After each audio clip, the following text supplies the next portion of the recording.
There was a moment when man began to see himself as a machine rather than as a person to be understood. From that point on, he started thinking only about how to be useful, efficient, and competitive. In that moment, he began to measure himself by external standards, numbers, performance, results, forgetting everything that can't be counted but gives meaning to life. And so he drifted away from himself and adapted to a world that evaluates him but doesn't truly understand him. Gabriel Marcel looked at all this with deep unease, sensing that behind the appearance of progress, something far more serious was being lost: the soul. While the 20th century rushed blindly toward the exaltation of technique and rationality, he pointed to what was being celebrated as progress and exposed its darker side: dehumanization. He wasn't just a philosopher, he was a deeply aware man. And today, in an era that's even faster and more impersonal, his words sound like a prophecy coming true. Born in Paris on December 7, 1889, Gabriel Marcel grew up in a cultured family with a sensitivity to thought. He lost his mother at the age of 4, a loss that deeply shaped his sensitivity and view of life. He was raised by his father and an aunt in a secular, intellectual, and open-minded environment. His father, an agnostic, was a diplomat and a cultured man who encouraged young Gabriel to study and reflect. From a young age, he showed remarkable intellectual precocity. He graduated in philosophy from the Sorbonne at just 20 and immediately devoted himself to writing and teaching. During World War I, he worked for the Red Cross, tasked with informing families of wounded or missing soldiers. This direct experience with human suffering, death, anguish, and loneliness confronted him with an existential truth that would never leave him.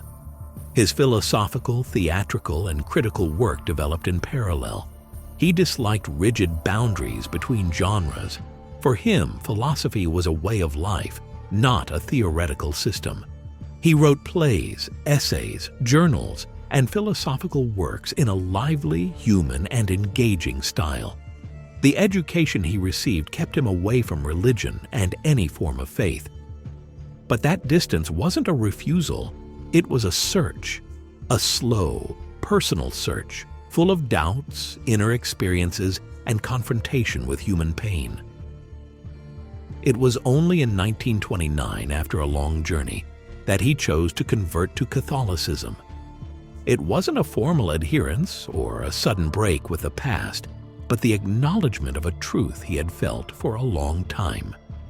For him, faith was never a set of rules, but an opening, a way to give meaning to the mystery of being and to oppose, even spiritually, the materialistic and dehumanizing drift of his time.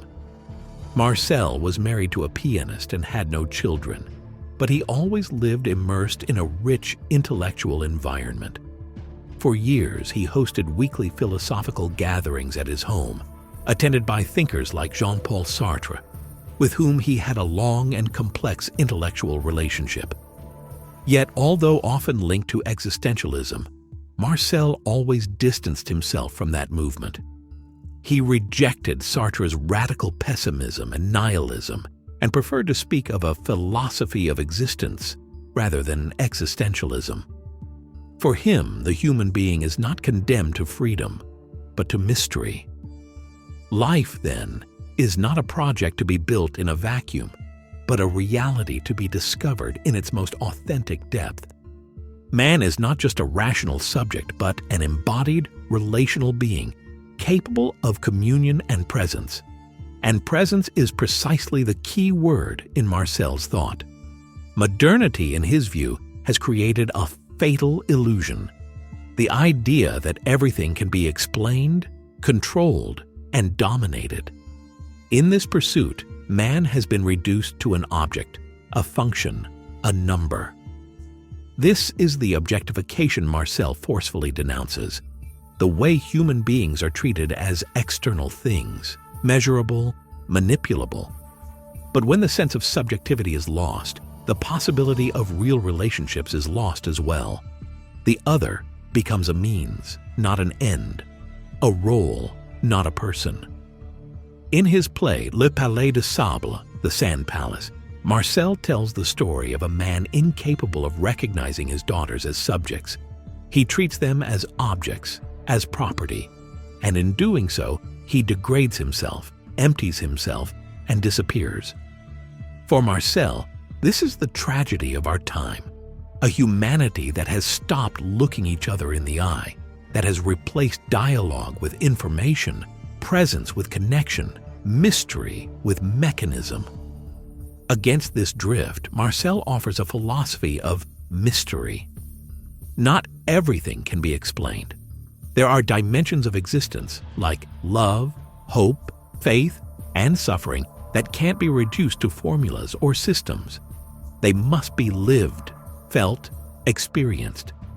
For Marcel, reality is not a riddle to solve, but a mystery to inhabit. And this vision is an invitation to rediscover the depth of being. One of his most powerful insights lies in the distinction between being and having. In a society that teaches people to accumulate, own, and dominate, he invites them to shift their focus. Being is not measured by what one possesses, but by what one lives. Identity is not built on results, but on relationships. Authenticity is not found in self-assertion, but in the ability to truly be present in every moment. The problem is, all of this takes effort. Modernity, with its obsession for comfort and efficiency, discourages depth.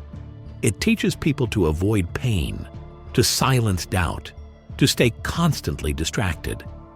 Yet, as Marcel writes, man is persuaded by science to rejoice in his own annihilation. It's a terrible line, but crystal clear. In the name of progress, people get used to living mechanically. They adapt, they obey, and in the end, they forget who they are. This is not an argument against technology itself, but against its idolization. Marcel doesn't call for a return to the past, but for radical attention to the present. It's how technology is used that makes the difference. When it becomes a tool to avoid facing pain, solitude, and death, it dehumanizes. When it replaces relationships with calculation and life with productivity, it drains human beings of their deepest essence. Gabriel Marcel never tried to convince anyone. He wasn't a preacher or an ideologue.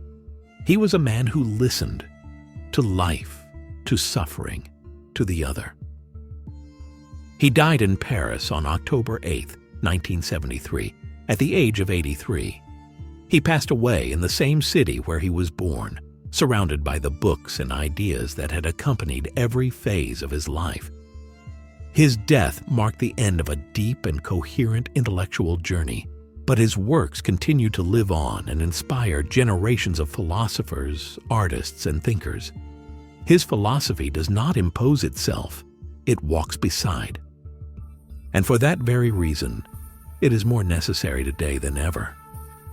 In an era of constant connection but vanishing human bonds, his words show a different path, slower, truer, more human. It's not about abandoning the modern world, but about inhabiting it with a different gaze, about restoring depth to what seems flat, meaning to what appears obvious. For Marcel, this is the most urgent challenge: to resist the temptation of objectification and rediscover the beauty of mystery. Because it is only there, in the mystery of being, that man can truly find himself again.